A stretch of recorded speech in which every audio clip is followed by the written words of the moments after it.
Hey there, my name is Julie. I'm a housewife in my 40s. Recently, I remarried. My husband's name is Mark. He's 2 years older than me.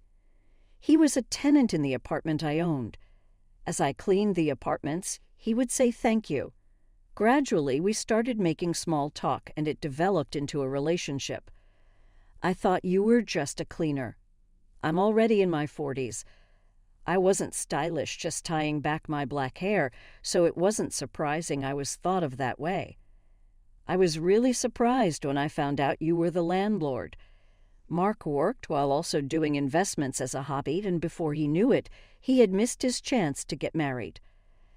I also had a fondness for investments, and we hit it off. It naturally led to marriage. Mark always praised everything about my investments, saying amazing. Not only that, but when I made a simple meal, he would be thrilled, saying delicious. And if I massaged his shoulders, he would look blissfully happy, as if melting away. He's older, but somehow childlike, a pure man. I wasn't of an age to wear a bridal dress a second time, so I felt bad for Mark, who was marrying for the first time. But we didn't have a wedding. Instead, our new home was in a high-rise condo, as Mark had wished. Wow, what a view! Although it was just on the 5th floor of the high-rise, Mark was dazzled by the view of the city. It's so luxurious for just the two of us. So much bigger than my old apartment. He was excited. I had no idea his honest nature would take a complete 180 degrees turn. It started when we invited Mark's colleague to our home. Wow, amazing. Sam stood in the middle of the room, agape. This is your place. It's like a hotel. I've never stayed in such an amazing hotel. Surprise. It's really amazing, right? Mark said, proud as he urged Sam to sit cautiously on the leather sofa. Oh, this is for you, Sam said, handing Mark a cake. Oh, Mark said with a confused smile, thanks. This is the $30 cake they sell near the supermarket, right? There was no need for Mark to say it in such a sarcastic way. Sam shrank back, looking uncomfortable. Thank you for the cake. I really love it. Trying to change the mood, I cheerfully offered Sam a cup of coffee. No worries, Sam took a sip of the coffee, looking relieved. Until now, Mark never joined for drinks, and his lunch was always half-priced meals. He wouldn't even buy a bottle of water. He was really tight with money. So when he suddenly got married and moved into a high-rise condo, I couldn't believe it. Man, you're amazing. Well, yeah, Mark said, lifting his chin and puffing out his chest. Who are those guys who said I'd never get married, huh? No one's going to make fun of me at work anymore, right? My bad, man, your wife's a lucky woman. Mark and Sam were joking around. I was a bit concerned about Mark's attitude, but maybe that's just how guys talk. Sam's voice lowered as he added, but even though the house is luxurious, your wife is pretty plain. Well, she lost you there. I'm not superficial like you. It's normal for a guy in his 40s to marry a woman in her 40s, right? Marrying a cute 20-something is just something from a drama. I couldn't believe my ears. They both laughed as if they meant no harm. Yeah, this high-rise has a gym and even a fancy bar, not like the cheap pubs you guys go to. It's a really stylish place. Want me to treat you to a drink? And with that, Mark and Sam went off to the bar. Mark was showing off in front of his colleague, just for today, just for now. But from that day on, Mark started acting more arrogantly. Oh, you went to that cheap supermarket again. We're high class now. It's embarrassing, so stop it, okay? Mark frowned disapprovingly, checking my purchases and receipts. What bothered me most was Mark's evening drink. He'd always sat by the window, looking down. Oh, the cars look like toys, and the people are so tiny. They don't know they're being looked down upon as they work down there. Mark had completely changed.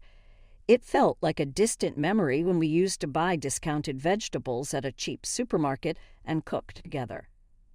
I was starting to feel uneasy about Mark. Then one day I felt something unfamiliar when I came home. I swallowed hard. Could it be that Mark brought another woman home? I listened carefully and heard laughter from a man and a woman in the living room.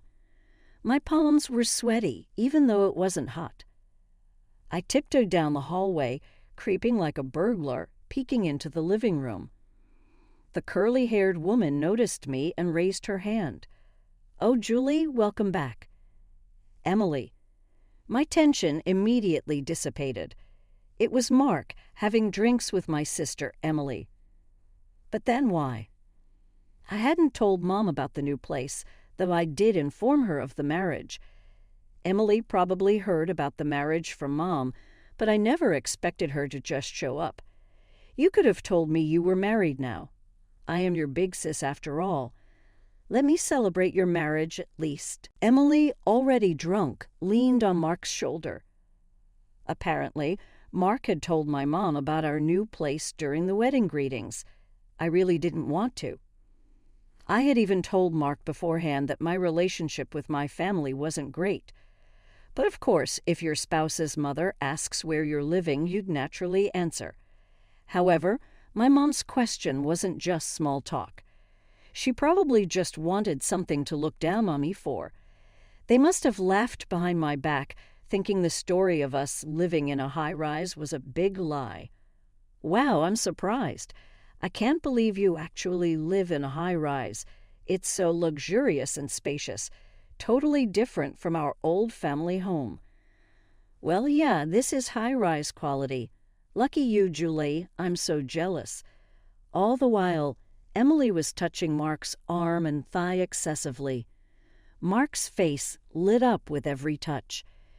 Julie really moved up in the world from being a fast food wife, Mark. Looking smug, Mark suddenly tilted his head. "Oh, Mark, didn't you know? Julie's ex-husband used to work at a fast food place. She used to go there a lot. It's kind of funny, meeting like that when you're not in high school, right?" "A fast food place, huh? I can't believe you married a guy with such a high schooler job. Your ex-husband was like a freeloader, wasn't he?" "Totally, Mom and I were so worried. We were against the marriage, but you were all, 'I love him. I'm going to marry him like some tragic heroine.' You just went off and married without telling anyone." Emily and Mark laughed heartily as they drank their beer. Hearing them mock my ex-husband Joshua made my head feel like it was being squeezed.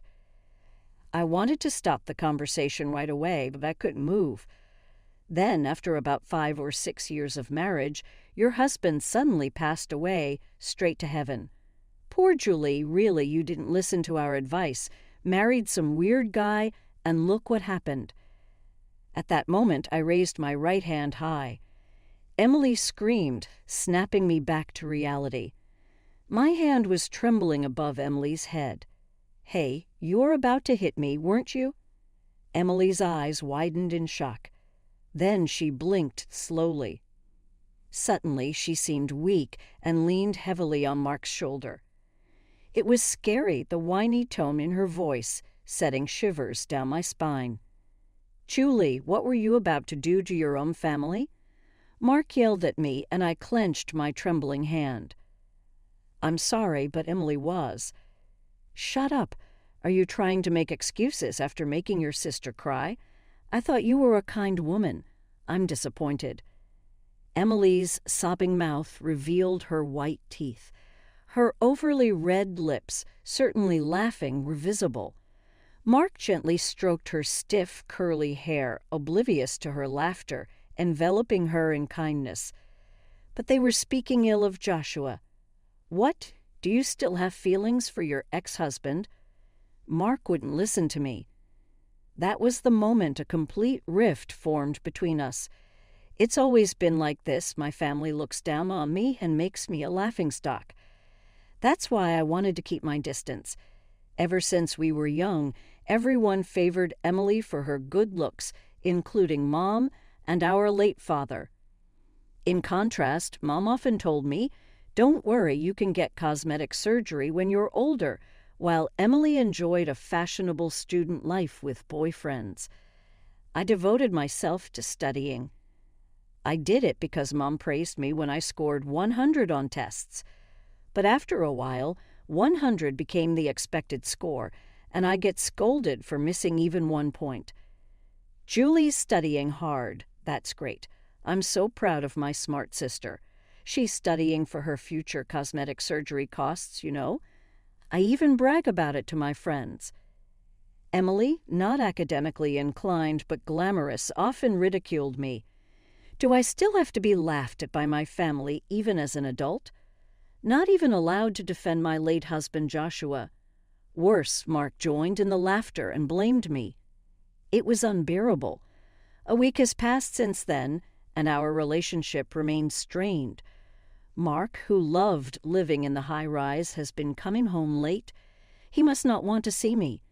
Mark avoids our bedroom and listlessly retreats to another room in this spacious house. We hardly feel each other's presence. It feels like the emotional distance is growing. I can't let this continue. With that resolve, the next day I bravely approached Mark when he returned from work. "Mark, it's cold today. Would you like to have a stew together?" Mark, about to head to his room, glanced briefly at the dining table. Steam rose from the earthenware pot, filling the air with a gentle broth aroma. His response was cold. "I don't want to eat something so common. If you want to cheer me up, you should serve caviar or something." Mark, who'd never even eaten those things, shrugged in disgust. Then he looked me up and down, letting out a big sigh. "Huh. Not you. My mistake." With that, Mark disappeared into his room. Mistake. The meaning of those words would soon become painfully clear. Welcome home. One day, when I got home, Emily greeted me at the entrance. She was unusually cheerful, smiling broadly. Behind her, Mark was grinning, scratching his head. Emily and Mark looked happy, embarrassed as if they had something to say but couldn't quite start. "What's going on? Were you guys drinking and badmouthing me and Joshua again?" "No, that's just your paranoia. As I tried to enter my room, Emily said, 'Oh, wait, sorry, but could you not enter this house anymore?'" What? Mistake. The meaning of those words would soon become painfully clear. Welcome home. One day, when I got home, Emily greeted me at the entrance. She was unusually cheerful, smiling broadly. Behind her, Mark was grinning, scratching his head. Emily and Mark looked happy, embarrassed as if they had something to say but couldn't quite start. "What's going on? Were you guys drinking and badmouthing me and Joshua again?" "No, that's just your paranoia. As I tried to enter my room, Emily said, 'Oh, wait, sorry, but could you not enter this house anymore?'" What? Well, you know right, Mark. "Yeah, Emily, you say it." Emily and Mark were like a shy new couple. "Well, you see, we've fallen in love with each other." Huh. In response to Emily's foot-stomping excitement, I could only offer a deflated reply. "Emily is not a high school girl. No way." "Oh, too bad. Then let's just buy or rent one." "Emily, I'm counting on you." Their earlier brightness vanished, replaced by puzzled expressions. "Hey, I've been a bit confused since earlier, but what do you mean by my house is owned by Julie? Is this place really Julie's home?" Emily asked with a strange smile. "Yeah, sort of. Julie, of all people, is so cheeky. You studied hard to get cosmetic surgery, but in the end, you bought a high-rise instead of spending money on surgery." "No, that's not it." "I get it. It's a loan, right? With a loan you can buy anything expensive, so that's the trick. Don't scare me like that." Emily convinced herself and nodded with crossed arms. "But you can't beat Mark, right? He owns a few apartments on the second and third floors of this high-rise, and he has lots of other lands and apartments." Julie, you're out of his league.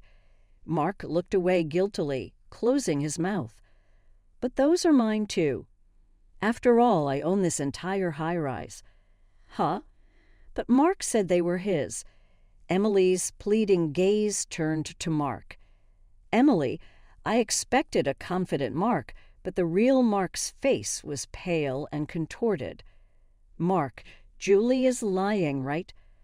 Well, that it's like ours as a married couple. Mark mumbled, and I clarified for him.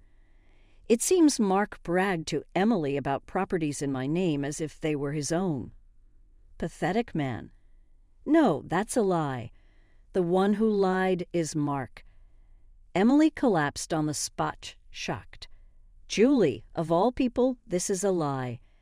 An uneasy Mark with a strange smile apologized. Sorry. His straightforward apology didn't seem to reach the dazed Emily. Unable to stand the heavy atmosphere, Mark started to laugh nervously. Sorry, I don't own anything, but my feelings for Emily are real. I'll always support Emily by her side.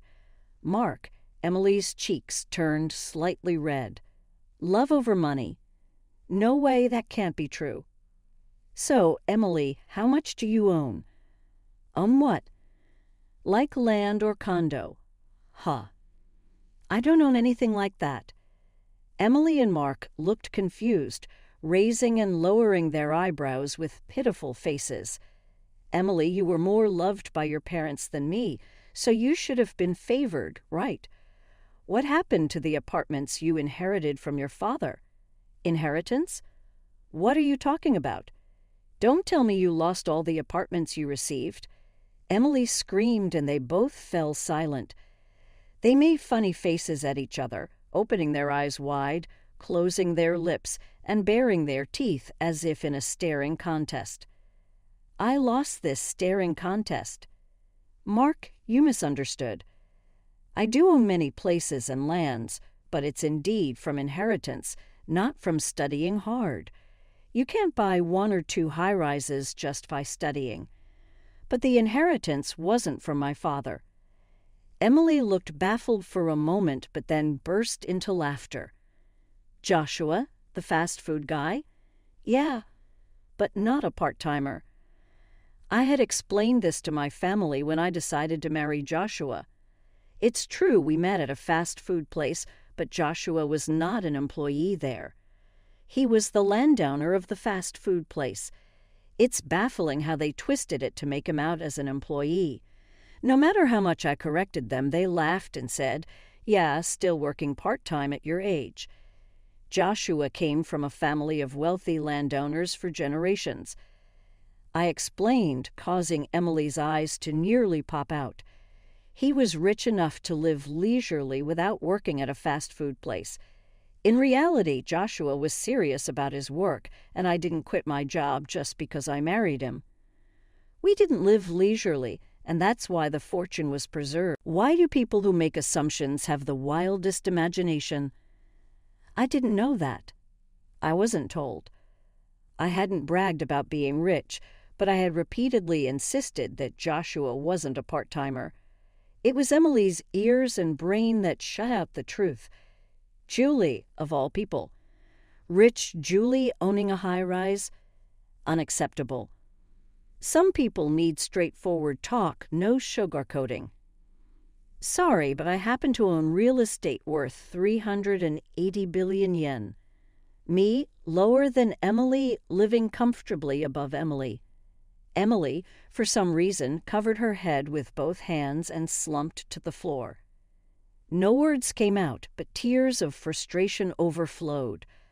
I walked to the window and looked outside. Want to see the view, Mark? It's quite different from the 5th floor.